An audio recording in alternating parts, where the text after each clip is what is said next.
So a story that I heard from a friend of mine was they went to Vegas for a job. They got there deployed for a job in the Air Force. They're going down the strip. So they go to this one strip club and they're in there having a good time. And the bouncer's like, you guys are Air Force, right? And he's like, yeah, we're Air Force and stuff like that. Because they showed their IDs to get a discount. He was like, all right, come with me. So what he did was he took them to another room within the strip club. And he was like, the guy who I was talking to was like, man, we got in there. You would have thought it was just, we were like VIPs when we got in there. It was girls like wrestling and ice cream. They're just having stripping and wrestling. They had an ice cream room? Oh, yeah, they're like kissing and stripping and doing all kinds of stuff. And it instantly took me to our topic today of stand-up comedians, because that scene with John Candy wrestling with the girls, the mud wrestling in Stripe. I was thinking about that. So yeah, I mean, but is there really a big difference between stripping and stand-up comedy? Because let's face it, that's true. You're both on stage. You're both out there putting all you got out to an entire audience, and you're trying your best to get out of it what you put into it, you know? So I don't think I've heard of any strip comedians that were naked, except for Tig Nicotero. She wasn't naked. She just took her shirt off. Whoa. So, but it wasn't in the way you, Tig Notaro. But it wasn't in the way that you guys are thinking. She had a double mastectomy, and she was trying to show off, you know, like, hey, you know, Girl Boy was the comedy set. So that's what it was. Oh, okay. I remember. Yeah. Yeah. John, I don't know if that's because one is pussy and dicks and the other is word of mouth. Well, one is pussies and dicks, and one is talking about pussies and dicks. So one is that's true. Okay. Yeah. Hey, I supported you, John. I think I got where you're going with it. Yeah. Yeah. So stand-up comedians, going through kind of my memories as to remembering who was the first person or who was the first stand-up that I watched, and it always comes back to fucking Gallagher. And like I remember Gallagher was the first stand-up comedian. I did not come here tonight to make you laugh. I came here to sell you something. I want you to pay particular attention. Because the amazing Master Tool Corporation, a subsidiary of Fly-By-Night Industries, has entrusted me to show you the handiest and the dandiest kitchen tool you've ever seen. And don't you want to know how it works? And I'll be honest with you, I don't want to see Gallagher stripping. But, you know, maybe in a string bikini. I don't know. That would be probably pretty funny. But I remember going to my grandmother's. She lived in Vegas, so we would visit her every 2 years. And she had like the black box, so she had all the channels, the pay-per-view channels, and a little station back in the day that no one had heard of called Comedy Central. Yeah. And so they had different shows on there, but they had the Gallagher special. And I remember watching Gallagher and being completely amazed. Everyone else has these like cool fucking stories like, yeah, I listened to Richard Pryor and I just wanted to be him, and like Eddie Murphy and George Carlin, and I'm fucking Gallagher. I'm not actually fucking Gallagher, but I watched Gallagher. Yeah, the syntax there. Good clarification. Yeah. But like I remember Comedy Central more or less was like not a well-known channel. You had Ben Stein's Money. Yes. Yes. That was a good one. And that was the start of Jimmy Kimmel. And then I'm trying to think. The Man Show was another Man Show one. Wasn't even a thing when I first started watching it, but there was Bill Clinton's brother was on there all the time. Yeah. Like a whole summer he was hosting Comedy Central. Bill Clinton's fucking stepbrother. You know how Jimmy Carter had what's his name? Billy Bush. Billy Bob? Billy Carter. Billy Beer. Well, Billy Carter. Yeah, the Billy Beer. Billy Beer. Well, that what is it? Bill Clinton's brother was hosting it, which more or less like who the fuck is Bill Clinton's brother? That is bizarre. I never heard. I think he was like working at a Wendy's at the time, and they just pulled him and thought it was funny. Gave him a bunch of beer. They're just like, why not? You know. What about? So you say Gallagher was your introduction and that's a good way to get introduced, because with your grandma being in Vegas, for me, I didn't have that luxury, so I got introduced via TV through Sanford and Son will probably be my first introduction to comedy or a comedic actor slash comedian. You big dummy. You big cold-blooded dummy. You big dummy. See what you did? Yeah, what's his name? Red Fox. He was a stand-up. Yeah, he did stand-up, and I didn't see the stand-up growing up. I just knew his show, and his comedic timing was just spot on. And in today's age, I don't think people would even get it. But if you watch his stand-up, which I watched later on, it's fantastic. He told a joke one time about two guys who that played tricks on one another. So the one guy got a blow-up doll, and he took it in the back room. And he called his friend over. He's like, man, I got this hell of a freak over here. I just can't handle it. I need your help over here with her. So that's what he told the joke as. So the guy comes over. He's like, where's she at? He greased this dial up, and he had it blew up in the back room and the lights out. And his friend is like, where's she at? I want to get at her. So he opens the back door. He said, have at her, man. He runs in there, and he said it gets loud. I mean, he hears like glasses falling off the table and shit's flying every which way. And his friend comes out, and he's just like, man, that's a freak. Man, that's an animal. And he's like, what do you mean? He's like, man, I was doing her this way. I was doing her that way. I bit her on the ass, and she farted and flew out the window.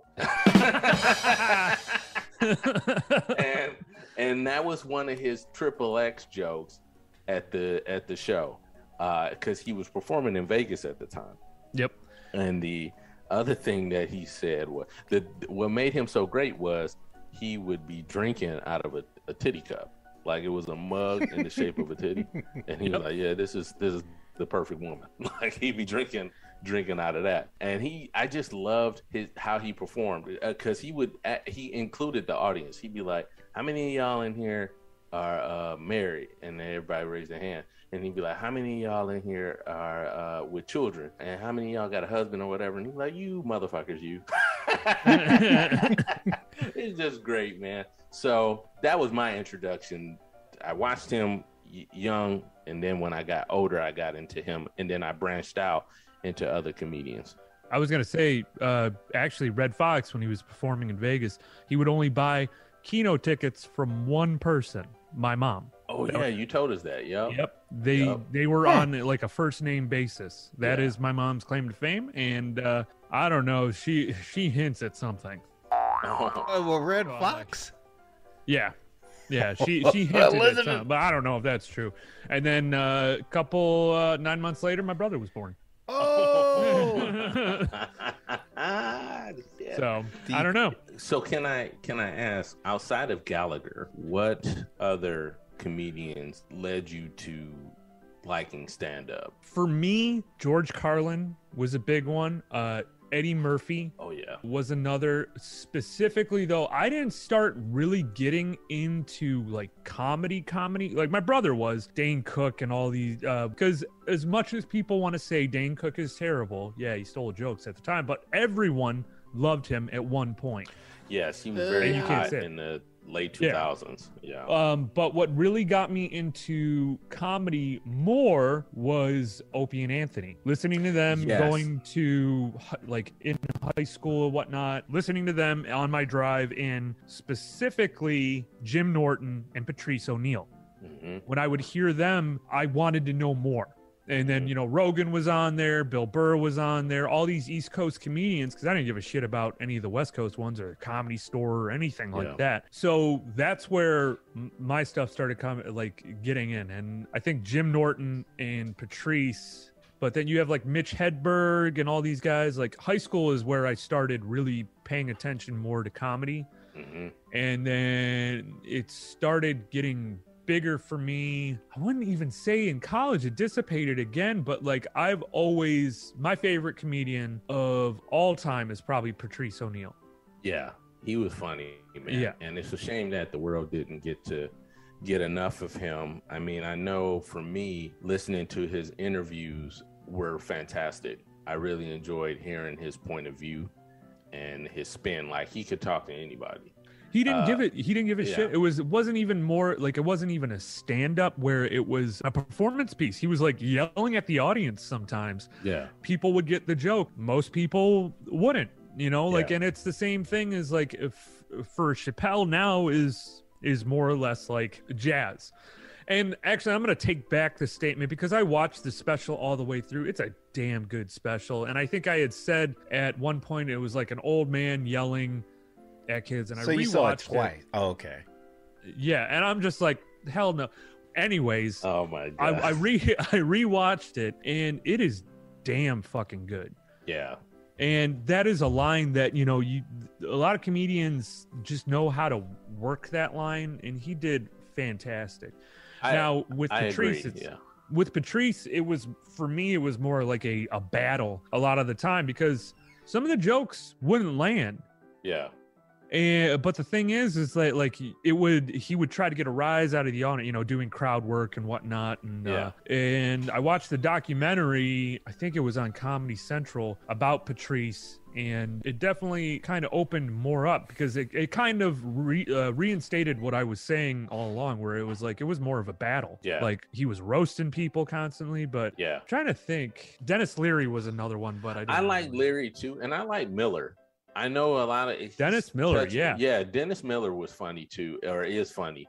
And I wanted to talk about briefly for the audience Comic View. Because for me, growing up, I got into Comic View in junior high because that's what a lot of my friends at the time were watching. And Comic View and Def Comedy Jam had a lineage of comedic actors come through. You had Kevin Hart, Chris Tucker, Chris Rock, Steve Harvey, Bernie Mac, D.L. Hughley. Who am I missing? I think Chappelle was on there once. He was. Yeah. So you had a whole lineage. You said Martin, people, right? Martin was on there. Oh, he's the I remember host, Martin roasted Lawrence Taylor and LT.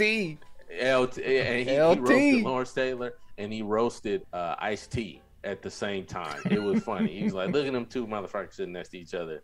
Their mama must have been like an albino linebacker. So it was funny. I just enjoy, and see, that's the thing that you're not going to see. And then the messed up part, DL did an interview on The Breakfast Club a long time ago where he said Cosby tried to have that canceled, who at another time was a decent comedian. But Cosby tried to have it canceled because he wanted comedy to be like him. He didn't want black comedy to be the way it was, so that's why he was trying to get Def Comedy Jam squashed. He never understood that. I never understood that because I had heard, well, like doing research on some of this stuff, same thing, where it's almost this like bland. Not to say that, okay, we can give credit where credit's due.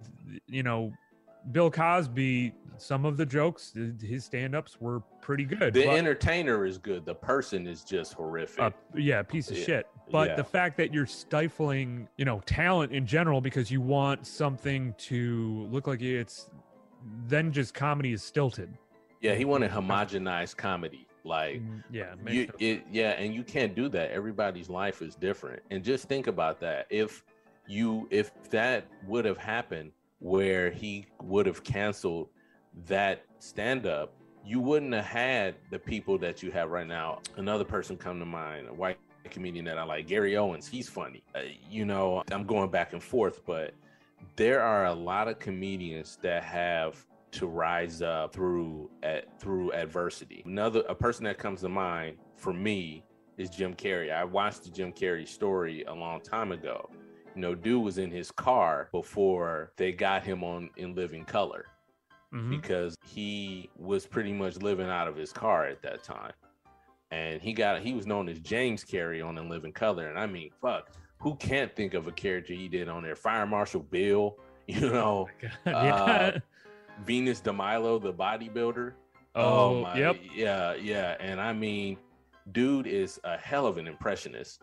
And I could go on about Jim Carrey because that type of comedy has led him to some great blockbusters. Me, Myself, and Irene, The Mask, Ace Ventura, Pet Detective. I could go as far as Liar Liar, You know, he has some really good comedy, and he's brought out some of his characters before. Another family that's funny is the Wayans family. They're fantastic. All those guys are hilarious, at least to me. You know, you have Keenan Ivory Wayans, Damon Wayans. Who else you got out there? Well, would we consider them? Because I don't think they've done stand up. They've done stand up. Yeah, I think Keenan has, but I don't think Marlon's done stand up. Oh, he has? Okay. Damon hasn't. Marlon did stand up, and I think Sean may have done stand up. I'm not sure. But he just had a HBO special, John and Aaron. Marlon did, I think, last year. Oh, really? Okay. Yeah. HBO. You got David Allen Greer. He's another one. Shit. Yeah.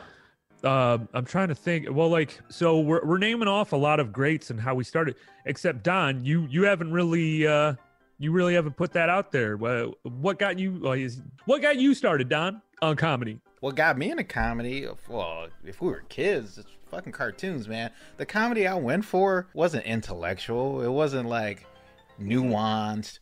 It was like the goofy humor shit, like a fucking Chris Farley or fucking Jim Carrey, or like people on Saturday Night Live that did the goofiest shit. But as I got older, like mid 90s, I first heard my real comedy special, and that's when I was driving, I think, to Atlanta from Detroit, and my brother was going to college, and he was driving us to where he was going to live, and he put on Chris Rock, Bigger and Blacker. And I don't know how my mom tolerated this, because she was I think she was born again at that time.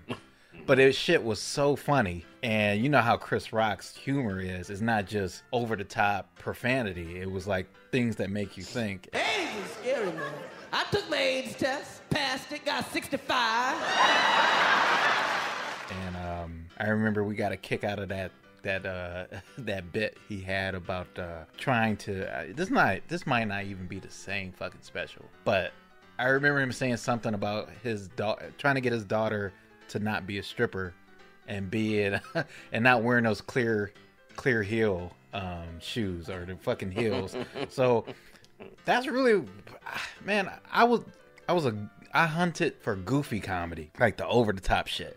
But now that I'm an old man, I like the more slow down, take your time, make me laugh and make me think at the same time. But back then, it was fucking Tiny Toons. I was all over the fucking place. I don't know if I was. Were you guys like me? Were you guys looking for humor as a kid? I don't know. I wouldn't say I was looking for humor. I think it just something that you come across later on. But I wanted to ask, in film class, do you guys remember them showing like the Stooges and what's the other guy I'm thinking of right now? What's his name? Bruce Kelly? No. Jim Kelly? No. Sorry. It's a comedian. He was a comedic actor, but he was during the silent film era. That's what I'm talking about. Who? Not Chaplin. The other guy. Bruce Kelly. Damn, what is his name? What is his name? Bruce Keaton. No, something Keaton. Buster Keaton. Buster Keaton. Yes. Buster Keaton. Fucking hilarious. Was hilarious. Didn't have to say a word.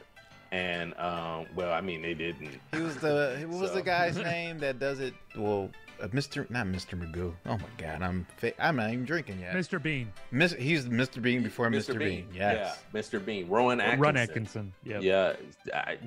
That's another comedian who's very funny. The guys from, what is it? I'm thinking of it right now. Monty Python. What is it?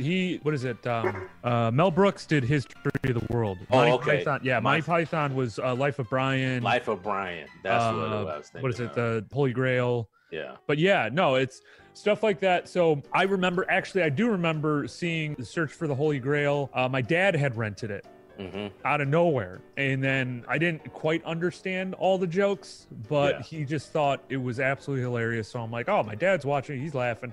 Well, I'll watch it. I'll be honest with you, like, looking for comedy was never my thing. I loved Chris Farley. Like, when it came to stand-up. What about Police Academy, Aaron? Oh, my God. I fucking love Police Academy. Yes. Don't fuck Michael with Police Winslow. Academy. No, I'm saying, as a kid, even I thought that was hilarious. And sorry, then they made goddamn, you attacking me. I'm the Bobcat Goldthwait, man. Fucking Michael Winslow. Oh Yes. shit! Have you? So I went to his stand-up. What? Winslow? Yeah. Winslow I would stand-up? love to see him. Yeah. It wasn't. Because he does the Jimi Hendrix thing, and you know he's Yeah. great with the. Wait, why you say it like that? So yeah, no, it wasn't good. I've seen it on YouTube. It looked amazing. Was he Well, fading? no, it's great. It's that part's great, but Oh. like you watch the YouTubes, like we're about to go see him. Like this was a couple years ago. We were about to go see him, and we had like watched a couple, YouTube videos. Or we were just like, okay, well, it's cheap tickets, let's go. And it's the same thing. It's literally the same. He hasn't changed his act in years. But you're seeing it in person. It didn't like affect you differently. Almost like an album. You hear an album, but you see the band in person. It's like, damn, it sounds even better in person. It didn't do I that. think for music, for me, I understand what you're talking about when it comes to like music, bands, musicians. It's almost a religious experience where like I'm hearing someone do helicopter noises and sirens. It doesn't hit the same. The only reason why He's a that musician tickles to me. The only reason why that tickles me because you went and saw it is because Key and Peele does a skit where it's Michael Winslow versus Bobby McFerrin because they both do the mouth noises and they're having a battle with the mouth noises and stuff like that. Bobby McFerrin is the one that ends up getting murdered. Oh, Jesus Christ. So that was another one. But those are, well, they don't do stand-up, but they're comedic actors, I guess. And Just Naked say that. Gun back in those days. Leslie Nielsen. Yeah. Yep. Yeah, O.J. Simpson. Oh, yeah. Well, Yeah, he hey Aaron, he killed that role. yeah. And he's- Pops, and Shit. and Pops from John Witherspoon was in that movie. Yeah. Yeah. So Oh damn. He was? Yeah. I didn't know that. yeah. So I would say that as comedy has it evolved for the better or for the worse as of late, in your opinion? I'm glad you asked that question because I do have an opinion. Of course, we always Yeah. have opinions on this Yes. show. We're also trying to teach you at the same time. But there is, for some reason, a difference in comedic stylings, or at least what I've seen when it's compared to East Coast and West Coast. Yeah. A lot of West Coast comedians I really don't enjoy as much as the East Coast. I don't enjoy the West Coast as much. I think the only one would probably be, for me anyways, is Tom Segura on the West Coast, but now he's moving to Austin. Doesn't matter. A lot of them have their own podcasts. You hear them constantly, putting out content. Great. They look at comedy as this, you know what? And maybe it's hard for me to understand because I don't have that passion for stand-up comedy. I don't look at it as like religious and towing a line constantly, where East Coast, a lot of East Coast comedians or comedians that came from the East Coast, it's different. They're willing to push those boundaries. Like you have Chappelle, you have Tim Dillon is one of them too. Who else? Trying to think of other comedians. Well, Legion of Skanks is another one. A lot of people don't like Legion of Skanks. They find him offensive. I look at it like what we were talking about before. It's all in the intent. Yeah. They're trying to make you laugh. I think with Patrice and all that stuff coming to East Coast. Yeah.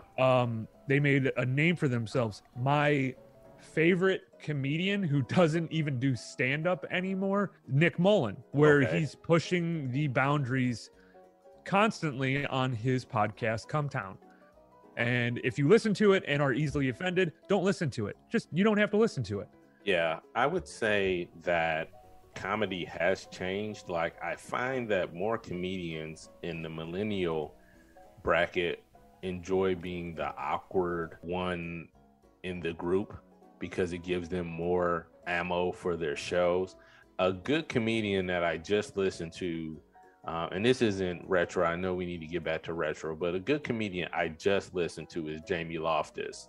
She is funny, and she did a podcast some time ago called My Year in Mensa, where she applied to get into Mensa to talk about, what the group was like and how far right it was. and she was hilarious. You know, I found her to be funny. You know, like they referred to her as a dumb cunt trying to get jokes, and she went with it, you know. And I enjoyed listening to her. It was a really good podcast. And I thought, and you know, it is what it is. You know, I see a lot of comedians now, they're just like awkward. And I'm not going to say that, I don't want to be biased. I don't want to say that I don't have too many female comedians that crack me up. I was just going to ask that. Like, I saw one on Netflix like 4 or 5 years ago. You guys probably heard this name, Liza Slinger. Yep. I like her. She's hilarious. Yeah. No? Just me? Okay. I haven't heard of her, but well, I didn't get her name. What's that girl's name? Silverman. I like Silverman. Sarah Silverman. Oh yeah, I like her. I haven't really heard her comedy. Is it pretty good? Yeah, I mean, I just like, I don't know, man. I guess it depends on the comedian and what they're known for. So, but what about Amy I was gonna Schumer? say female comedian for me, and then I know we can get back into the retro stuff a little bit. But Annie Lederman, okay, by far one of the best comedians ever. She's now West Coast, but we understand that it's a craft. You have to work on it and whatnot, but for some reason, I don't know, I'm just knowing, like, everyone, I don't know, maybe it's just me, I feel like they all have their nose up in the air about shit. Yeah. When it comes to their comedy, and if you don't laugh, you just don't get it. And I'm like, well, that's not the case. You know, you say it's a craft and you're building a set, you know, I don't know. I think the fans fuck it up too. Go ahead, Don. I'm sorry. Nah, your point is probably better. I was just going to say, I think the fans fuck it up too, man. It's kind of like when you're watching a comedic show, and I'm going to go a little off topic, Rick and Morty. You get into the show because it's funny, but then the fans is what ruin it for you, because you're like, oh, you're not smart enough for this type of comedy. And then you're just like, fuck you, I'm just going to go somewhere else. Yeah, it's just like, I'm not smart enough for this comedy. He literally tried to tuck his dick between his legs. Yeah. Funny is just funny, man. I don't think evolve. It really is more so the observation of the time that causes comedy to evolve, like what they're what they're responding to. But I don't think, I mean, we just talked good point. We just talked about Buster Keaton. Like, I looked at that in the 2000s and I was like, oh, this shit is still fucking funny. Yeah. Funny is funny. Yeah. No, that's the thing. I mean, maybe just like music. Music good is good. Led Zeppelin is still good.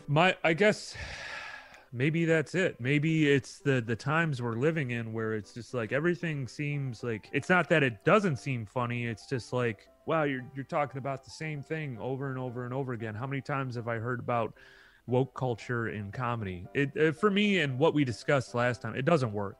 Being woke in comedy does not work.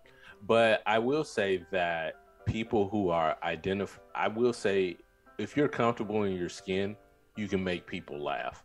Mm-hmm. And it doesn't have to be woke, but it will make people think. I heard a comedian the other day. Her name is she goes by she, her, them, Flame Monroe, and funny.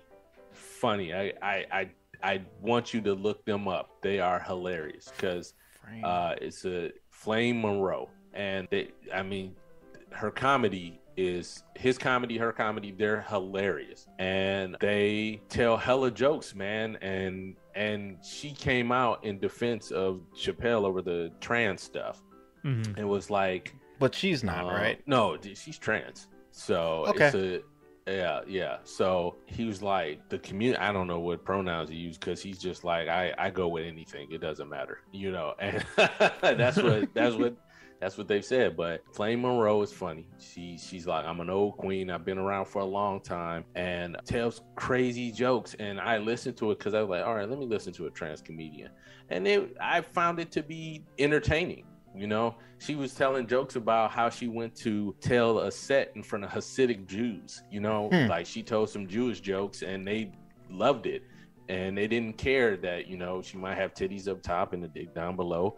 And she kept that. I watched one of her Netflix comedy specials. And she said she got pulled over by the police.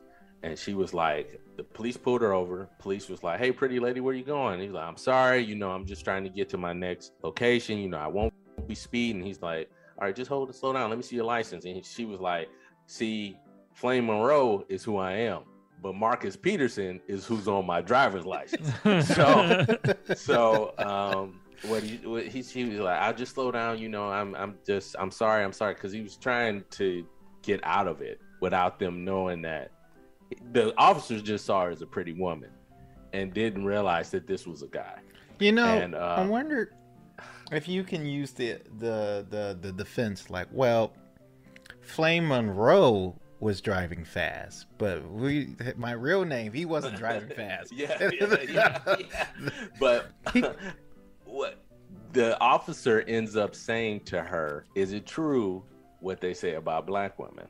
And he was like, oh shit, where we going? And he's like, what's that, officer? And he's like, the officer's like, they have like fat monkeys and shit like that. And he was like, I don't know what and he was like, in his head he was thinking, I don't know what the monkey like, but I know that giraffe is a motherfucker. And fat monkeys. I've never heard of that one. I pissed myself when I watched that. She'll and you know what? She's pissed off the LGBTQT plus community because she's like, you either have a dick or a pussy. There's no in between, because if it's in between, I've been cheated. I haven't got it yet. So it's just funny listening to somebody talk about this stuff. Now, keep in mind, I respect all. I just find her observations to be hilarious. And what she said about Chappelle was true, that Chappelle is a comedian. He's there to make you think. I was not offended by it. That's that. Well, it's like what Don said, comedy is comedy. If you laugh, you laugh. It's just like trying to appease people with comedy is impossible. So why try to? You're going to work on your set. You're going to make people laugh. If someone goes to a show, and then, we'll get back into the 80s comedy, or what we remember. If someone goes to a show to protest or yell or say, this is bullshit, you shouldn't be here, blah, blah, blah, just don't go. You don't have to listen. Turn it off. Yeah. That's the thing. And then you like verbally attack these people. It's, I don't know. It's crazy to me. I saw, to touch on our 80s stuff, or to what we know, to bring it back, Arsenio back in it, because Arsenio did stand up. Oh, yeah. Arsenio had a show once where the queer community came and protested. And they were like, why don't you have people queer on your show? And Arsenio was like, excuse me? Like, this was during a live recording. Like, why don't you have queer people on your show? And he was like, first off, I'm not Johnny and I'm not Donahue, so I will attack this head on. And he walked right up to him and he was like, because most queer people don't need you all up in their business and they don't want to tell you that they're queer. So then they were like, he asked them, who do you think we should have on the show that's queer? And they couldn't answer. And he was just like, sit the fuck down. Like, you're on my show. You're trying to do that. And that's the worst thing you can do. Go protest at a comedian's show. That's the worst thing you could do, because they're already set up to handle a heckler. Yeah. It doesn't matter. I've seen that with Bill Maher. Bill Maher's a comedian. It's like I've seen people go heckle on his show. Oh, it's like stepping on a fucking landmine. It's not going to go well for you. They're waiting for it. Yeah. Oh, they are battle hardened, because you got to think other comedians roast each other all the fucking time, man. The best clapback I ever heard was Richard Pryor. Somebody went to heckle him. He's like, "You're not funny, man." He's like, "Your mama something," and he's like, "My mama." And they were like, "Keep doing the set." And he's like, "No, I'm about to hit this dude in the mouth with my dick."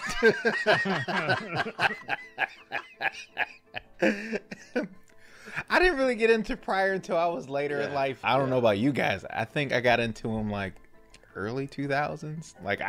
I've heard that he was funny, and I heard all these stories, but I never saw like his special until like I was like in college. But Pryor is Pryor, Carlin, and Lenny Bruce. Mm-hmm. Those guys.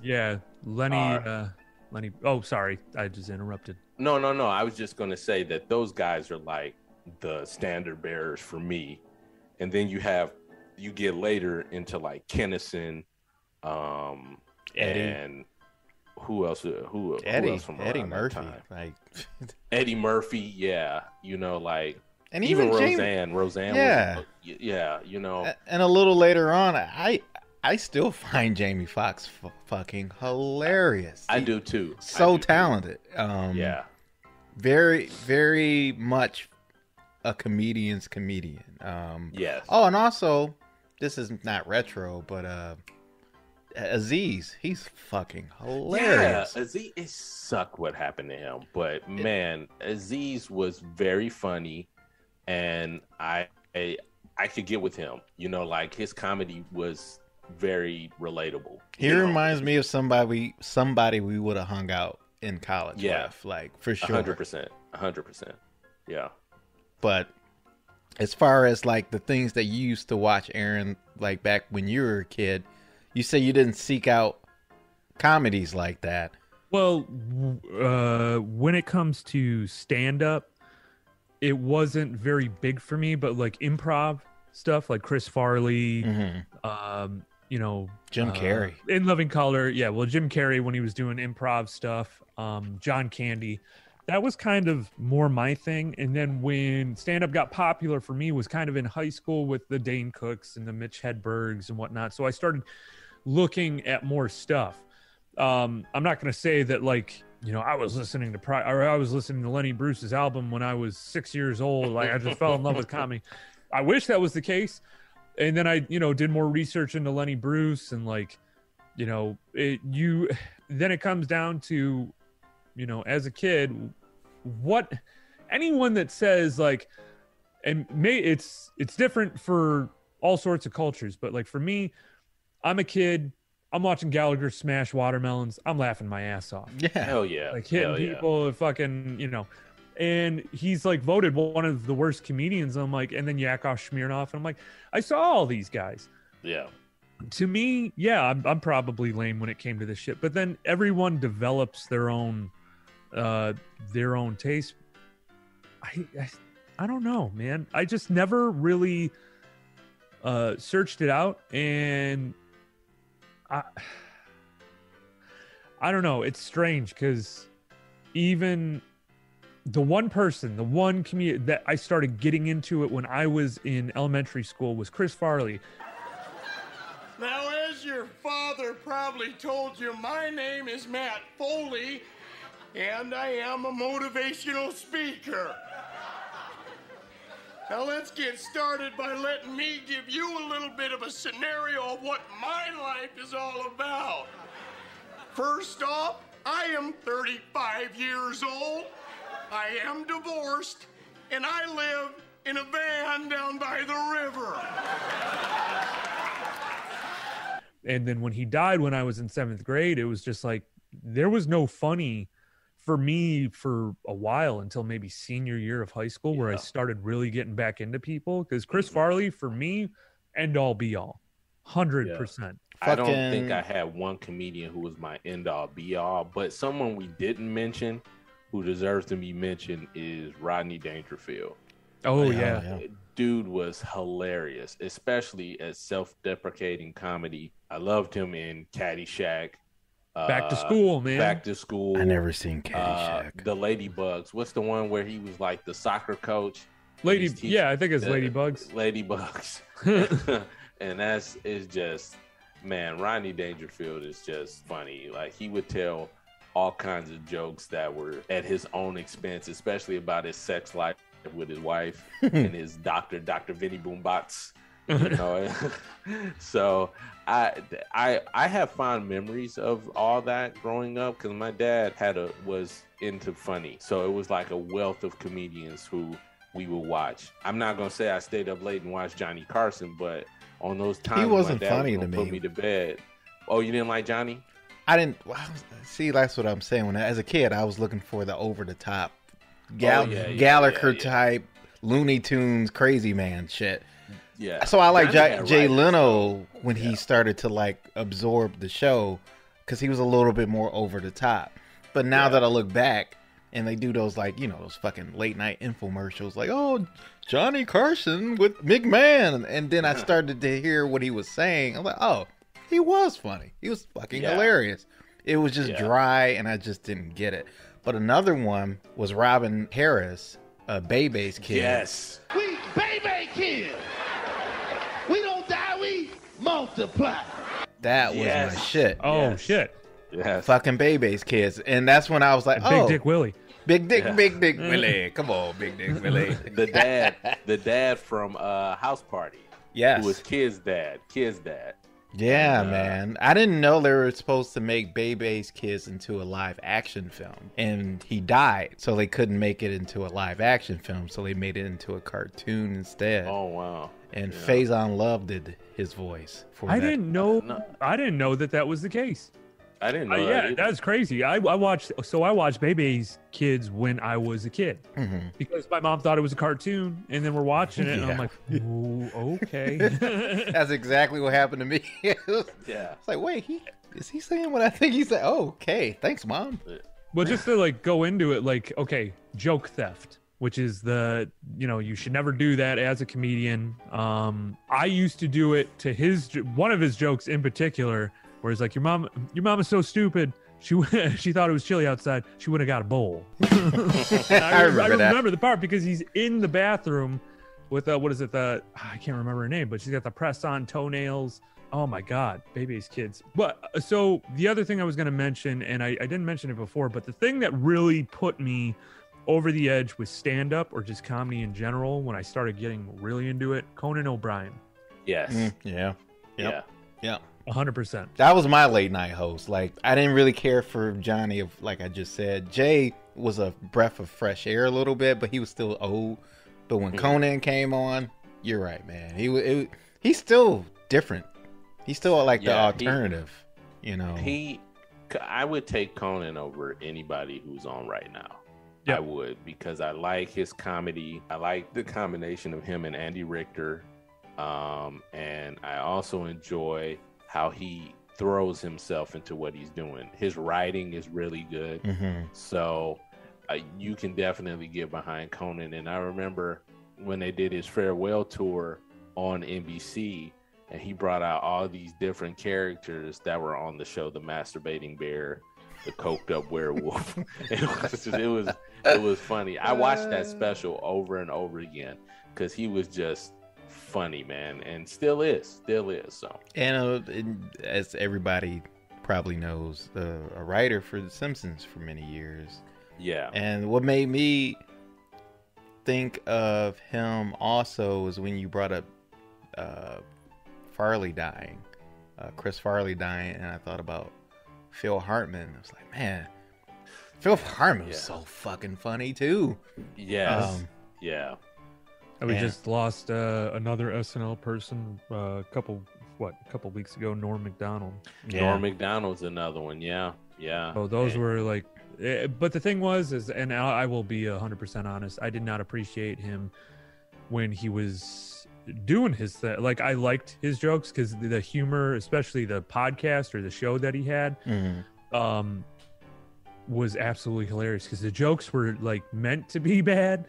But it was like he'd look for your reaction type of thing. I don't know. To me, it was hilarious. But like when you're kind of growing up with that, and it sucks because everyone's like, "Oh, I love Norm Macdonald," and I'm like, half these people that were saying that, it's like you didn't, because you don't appreciate those types of comedians until they're gone. Like Chris Farley. Like if you look behind me, I have a literal drawing of Chris Farley on my wall. I have one that Annie drew me too. I think that in the room, like I'm obsessed with Chris Farley. Same thing with Belushi. All That's all these... another. I probably liked his worst movie, which wasn't my worst movie from Chris Farley, but was it Beverly Hills Ninja? Or yes, that was my Beverly shit. Hills I was like, Ninja. this is so stupid. It had fucking Liu Kang in it, right? Yeah, that was and my Chris shit. Rock. Chris Rock was in there too. Oh shit! Yeah. He was the valet. Probably my favorite, of course, Tommy Boy. Like Tommy Boy was. I still never seen that. Are you fucking kidding me? Tommy Boy is good. I haven't seen Caddyshack. I haven't seen Tommy Boy. I don't know, man. Oh my God, Caddyshack. Am I canceled? Dude. You're gonna cancel me? No, Caddyshack. You whip your gotta dick watch out. We'll that. cancel you. All right. I've seen Half Baked finally. Half Baked was good. I saw that late too. Have you seen Dirty Work? What's that? Dirty Work I haven't seen. Dirty Work. Oh my God. It's Norm Macdonald. Chris Farley's in it. Who else? I can't remember the comedian. Is it Adam Carolla in it? No. No, Okay. he's not in it. I know who you're talking about. On my phone. Too Fat to Fish. He wrote Too Fat to Fish. He was on SNL. Another comedian on SNL. No. Well, never mind. It was a guy that was on Mad TV for a little bit before Will Sasso came on there. He was the other guy. He was only on there for like a season, but he's had, drug related issues. It sucks that I can't remember him. I love his comedy, but yeah, now I feel like an asshole. I just looked it up. Guess how old Robin Harris was when he died? Just first of all, picture how he looked. Like, how old do you think he was when he died? I say 40. Aaron? 50? People say black don't crack. This motherfucker was 36. I thought he was way older than that. Wow. He looked kind of old, man. Holy shit. Maybe it was just the persona that he projected and made him seem old, but I'm older than this motherfucker. Oh my God. I just remember, all I remember is him beating kids' ass at the end of that movie. I think he's from Chicago too, like Bernie. Yeah. Bernie was Bernie was just so funny. Yep. Kings of Comedy was. I don't care, that movie. Damn. No, Kings of Comedy was an amazing fucking special. Hell yeah! And I mean, I loved listening to Bernie. And let's not the Bernie Mac show. I was going to say, let's not forget the antithesis to the Kings of Comedy, the Blue Collar Comedy Tour. Larry the Cable Guy. Oh yeah. Bill Engvall. God damn! If comedy didn't die, that's where it did. Well, no. What is it? Ron White. He's fucking hilarious. I like Ron White. I remember Ron White. I like him. But Tim Allen. Back to Kings of I only Comedy. like Larry the Cable Tim Guy Allen. Vader. That's it. Yeah. Hey, I liked Tool Time back then. I did. Yeah. Well, Tim I'm not gonna lie. Allen. Tim Allen. He did a lot of stand up. I wasn't really into it, but he's another actor that is funny, and some stuff. I mean, the Santa So you're Claus, struggling there, John. You're struggling. the Santa Claus, Buzz. Yeah. He's Buzz. out. Jungle to Jungle, where his what? Mimi Siku. Yeah. What was it? I don't even understand how she got pregnant. She got pregnant when she was in New York, and then she went to the jungle to do what exactly? Who was his mom, though? Do you remember that actress? His mom was I don't. Marcia Wallace from The Simpsons, Miss Krabappel. Oh No shit. Yeah, that was Marcia Wallace. Let me double check that, man. I could be wrong. Yeah, I don't know I about be that. putting the wrong shit out there. Yeah, I didn't understand. She went there I can't remember why she was there. Those movies. So every comedian wanted a sitcom, and you have, Jerry Seinfeld, Paul Reiser, Mad About You. Oh, from Mad About You. Yeah. I'm trying to think of who else. He's on Larry David, Curb Your Enthusiasm. I cannot remember the comedian's name. The one that plays His agent. best friend. Yeah, Oh. he's on the Goldbergs right now, right? Yeah. So I know who you think it's the one episode where he looks like one of the what is it? Jeff Weinstein? Garland. Yeah. Oh, I was wrong. That was Margaret Jo Beth Williams. Damn, I don't know how I got Marcia Wallace in there. That's all wrong. Yeah, bad, I was bad gonna John. say. Bad John. Yeah. But yeah, just comedy in general. Yeah, I guess one of the reasons why I think we picked this episode or kind of discussed it in my head was that there's This is really kind not of a sad episode. Yeah, because we're talking about death. But I the know. thing is that I think the whole malaise, I don't know about you guys, but comedy for me really isn't the same anymore. No, it's not. It's more political now. Like, you have to take a jab at the current president, or you have to pick a side in the political climate. And really, comedy is supposed to have you think. It's supposed to shine a light on society. It's not there to make you comfortable. It's not there to make you safe. It's there to make you think. At least in my summation, that's what comedy is. Comedy is about making you, if you're offended by a comedic act, a comedian's set, then obviously they're talking about you, because you're not getting it. And a lot of people fail to see that. And I wouldn't go as far as to say, for me, this wasn't a sad episode. It really brought me into my comfort because a lot of these comedians I loved, and I still do. I only say sad, John, because a lot of these comedians live these sad lives.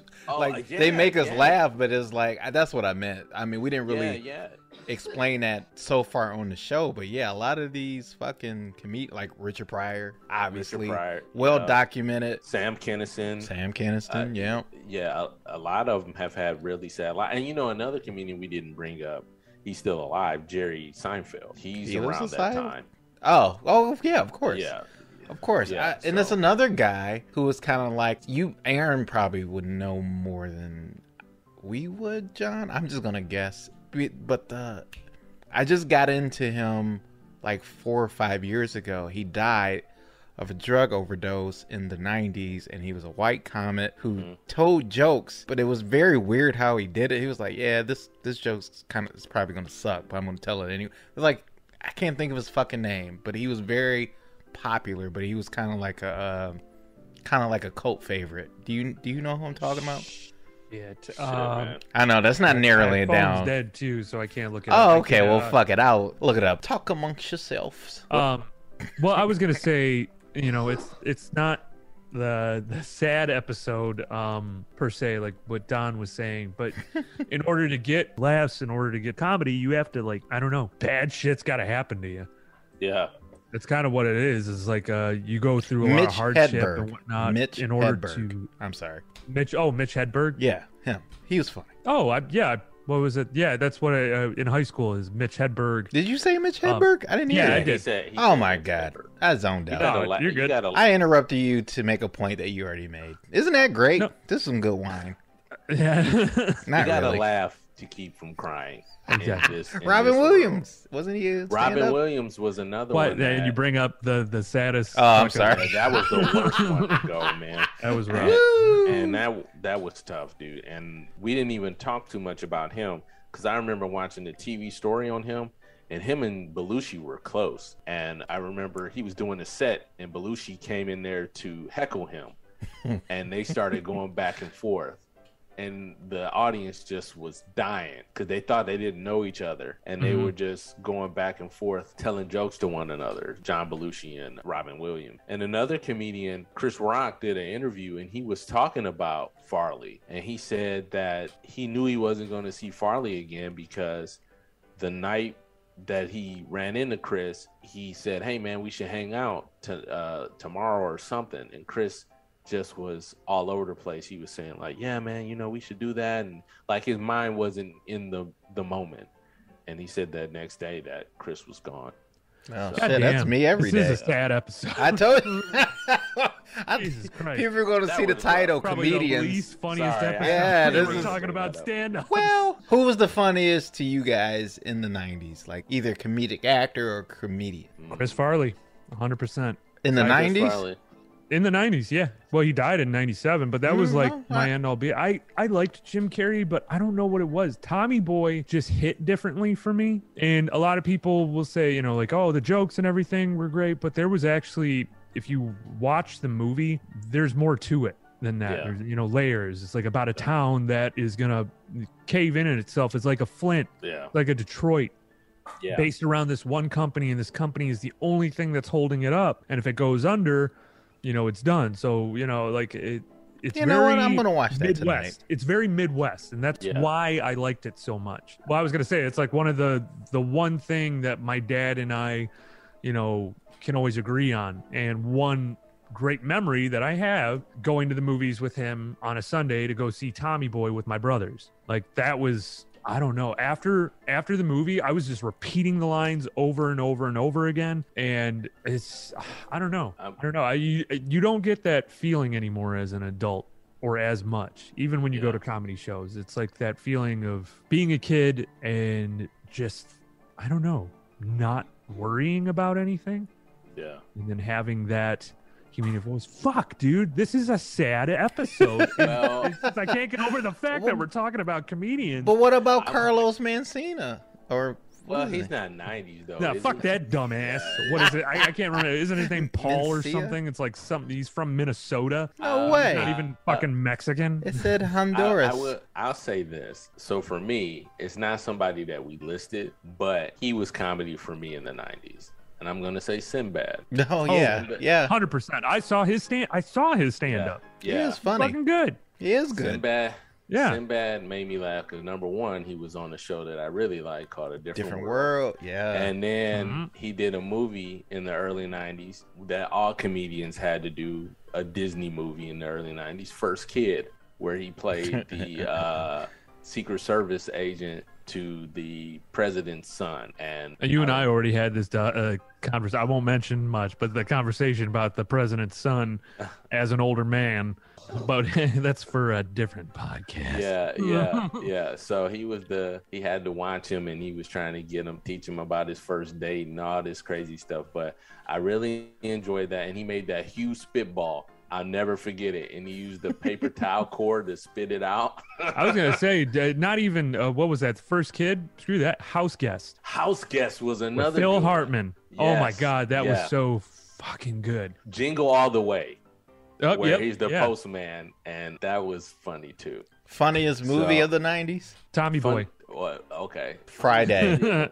Friday. It's still fucking funny to me. Yeah. Or drinking your juice while in the hood. That one's Holy pretty fucking shit. funny. My mom did not. She rented that fucking movie. Oh my did God. not expect what was gonna happen, because I'm like, I want to see it. It's the Wayans brothers, and like their show had been on, and I was like, oh God, we have to get this, and it's like, it's the Wayans brothers, and I'm gonna get you, sucker, was another one that I had seen when I was a kid. And then the other one, and I brought this up before, Mo Money. Oh, yes. My brothers and I still use the line, like when we're in the bathroom, we'll yell out, anybody got some paper? It's just a dude taking a shit in a hat. I just remember off Don't Be a Menace to South Central. Yeah. When they're doing the standoff, and he opens the back of the rocket launcher. Like, do we have a problem?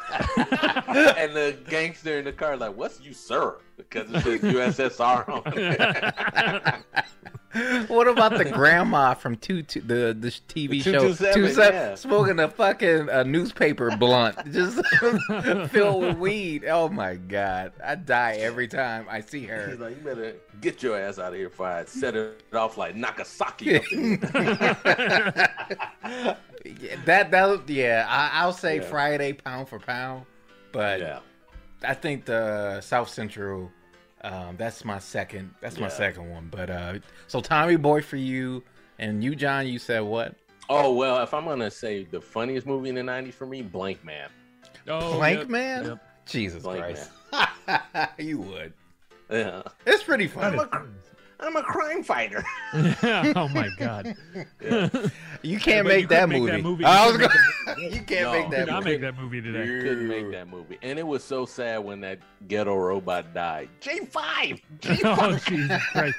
Wasn't it based off of a character though? Yeah. In Living Color, Handicap Man. Handicap Man. Yeah. Never underestimate the power of the handicap. Oh my God! You couldn't do that show now. No. You couldn't do it. You couldn't do it. Even God. with those skits, man. You could not do that show right now. But I was going to mention something, and then, what is it? Shane Gillis. Okay, so real quick. Everyone knows Shane Gillis from one thing, probably. He was canceled. He was going to go on SNL, but he had made a joke that people thought was derogatory towards Asians. I'm not going to mention it here, but like if you listen to it, it's a joke. Yeah. Like, that's kind of how I look at it. But he has this sketch comedy show on YouTube. It is completely the funniest fucking thing I've ever seen. Better than SNL, better than anything that's out there right now. Okay. What is it? It's Gilly. Fuck, I'm gonna fuck it up. It's Gillies and Keys, or Keeves. Gilly and Keeves. And if you love comedy, that is honestly the funniest thing out right now. And it's not just that, he does stand up and he's absolutely hilarious. But I haven't been able to find anything funny other than Come Town, the podcast, and then this. And we're talking about our favorites right now, our currents. It's not a funny time right now. You ever been Yeah. heckled before? Have I ever been heckled? Yeah. In middle school, Yeah. How did you respond? that was just being bullied. Yeah, more or Oh, less. I've been heckled being on stage. It was, That's right. You did do yeah, it was. It's funny now. It wasn't funny Yeah. then, but it's funny. No. My brother does sketch comedy. Oh, that's right. That's he right. does sketch comedy. You should have brought him out- on the fucking show for this fucking episode. I know I should have. He does sketch comedy out in Chicago for Second City, and he Holy got shit. a call for SNL. At the table he was sitting at was Shane Gillis, and he was there that night that shit happened. 'Cause he No told me. way. So he was like, yeah, we were sitting there and Shane came to the table and Shane was like, you have daddy issues. You got this going on. You got that going on. Like, that's what he did. He just went around the table and he was just, that's how he did. He said, he was like, I'm fucked up because of this. You've got daddy issues and this stuff and that. And my brother's like, oh, whatever. You know, like he's just sitting there like taking this in. He was at ground zero. That's crazy. Yeah. And he, he said he heard the jokes, but, it wasn't really stuff that resonated with him. He's just like, hey, he's just a comedian. And he lost out. I don't want to misquote this. I wish I would have had my brother on here, but I think he lost out to Shane. So, oh, really? Yeah. Shit. Okay. No, he still didn't get a call back. And my brother's doing well, man. Like he was just writing for CBS, so Oh wow. he's doing all right. So Look at you. What the fuck, man? he had a write. He was doing a a writing tank where they bring so many writers from all over the country to write and see what sticks on the wall. So they did that. So What if we could he Little wink, wink? promote us? Yeah. Wink, wink. He's on our Twitter. So I mean, yeah, I would He's love to also have our him. loyal listener. This is great. Just like my brother. Loyal listener. Yeah. Like they listen to us, but they're like in their own little world. They're like just- silent investors. yeah. Or more. yeah. Wow, you guys have like, cool brothers. I got an Oh, shut the electrician fuck brother up. who probably mildly racist. Oh, it's a race between us. It's a race to fame. Like I'm not looking for fame, and he's not looking for it either. It just so happens that we're doing stuff where it's going to draw attention. So we'll see what happens, and Yeah, I'm happy for him. We're doing this to shy away from like Dude, I was when I was on stage shaking my ass. This is the race. This is the great cancel race to see like which one Ooh, of us is gonna be I the like last one. Hey John, you look great today. You looking like a young Marvin Gaye. Ooh, I like that hat. Yeah, man, I'm feeling pretty good. Thanks. But yeah, we're racing to see when this becomes a one-man show. So, Well, I was gonna say is just like it's to talk about comedy. In reality, with this show, we learned to talk about comedy isn't really funny, and we talk about or try to reiterate jokes, and it does not have the same impact as the person that said it. I'm realizing that now. So when I've like put out jokes and whatnot, comedy is not funny. What? Wow, you summed that up really well. yeah, comedy. I'm a regular Plato. Next time we'll have a comedian to come on with us. Yeah. And talk about Aaron, you don't like that idea. You're gonna push What? back on that. I think we should like bring on a comedian, even if it's a No, local 100%. comedian. I'm not really? pushing back on that shit. No, man, fucking okay. yeah, sit on that dick. I want to tell. I wish I knew the comedian who told them joke about the monkey, where he was like, what did he say? He was like, our kids. I'm not gonna say it on here. He said, kids that are the hard R. Kids have strength like apes. And he's like, could you imagine what it would be like if you had a hard R monkey? Like what kind of strength they would have? Holy fuck. I gotta figure out who wrote that joke. Do you know I forgot apes? who wrote that joke? I want to say it was I'm not gonna say it out here because then somebody will go and write it and then it'll be a Twitter whole post and then he said that. I was gonna say, audience, sorry, probably the least funniest episode, and we're talking about. See, we're funny when we like talking about shit, but talking about comedy isn't funny, is it? Unless you're like a comedian or we're talking. I think okay. So to just put this out there, when other comedians talk about comedy, it's really not funny either. It's just them sucking their own dick. Okay, well, Aaron, that's true. However, it's like watching a chef break down the food. Like, okay, yeah, we're gonna do this, we're gonna do that. It's like, yeah, it's not so much like, yeah, I can tell it tastes good, but it's like interesting how they're describing it. So I I feel don't like give a shit how you butcher it. Just fucking feed it to me. well, like those fucking those tasty videos where it makes me want to like, wow, you know what I'm talking about? Those tasty videos on like Facebook and shit. Oh yeah, no, you see like a fucking like I want to donut cook that cheeseburger sandwich, and I'm like, what the fuck is that? Yeah, thing? I like hearing the process that the comedians have, especially when like they're bombing and they're like, okay, what do I do to get out of bombing? Yeah, that is an interesting aspect when it's like they're explaining the crap. You know what? You're right a little bit, but it's not funny. No, it's not funny, but it's interesting. Yeah, See, it's interesting. It's like the same thing with Bourdain. But it's got to be a certain type of person, because Bourdain would explain culture, not just cooking, but culture in general in a way that was appealing to people. Like comedians do that all the time. Yeah. So how about we do that with podcasting? How about we explain the like, this is how you podcast. You tell a bunch of dick and fart jokes. Maybe some people listen. Maybe some people call you possibly autistic. Maybe sometimes people make fun of your weight. Maybe sometimes people say that you have a tiny penis. It comes with the territory. So What? some phallic case. So the only way to make it land is it has to be phallic in nature. Or self-deprecating. And you That's gotta mostly have to my- have that's some mostly sound my bites. humor. But yeah, that's pretty much it. Sound bites, music, and wrap it up, motherfucker. Try to make it an hour. See, we're giving away our trade secrets here. You can find more of our trade secrets on our extra episodes that you can buy for membership only on Patreon or Buy Me a Coffee app. Hell yeah. And then you got the newsletter. Make sure you sign up for the newsletter. Yes, because you're going to get the updates of what we're going to do in the future. Updates, get some daily dose of what's going on in our lives and things like that. So that ought to be fun. You know, trade secrets where it's mostly just weed and wine. Yeah. Yeah. We can give you our failed like fucking stock picks that don't give us no money. Yeah, what's up with Shibu, man? I thought I was gonna get some money off that. Well, What the fuck are you talking about? It just bounced back, motherfucker. it did. Damn. Yeah, it bounced back. I bought didn't more sell. today. I'm Good. Keep buying. Bye, guys. We'll see you later. Woo, Later, bye. guys. Enjoy your weekend. After night. School Special Podcast.com is our website. Check it out. Yeah. Like and subscribe. Share, donate. Hey guys, it's Aaron. You think you could do me a big fave? Wherever you're listening to this right now, rate and subscribe. Find new episodes where you listen to podcasts, and look for us on all the social media sites and Gmail at After School Special Podcast at Gmail, After School Special Podcast at Instagram and Facebook, and After School SPE3 on Twitter. I mean, he hears like glasses falling off the table and shit's flying every which way.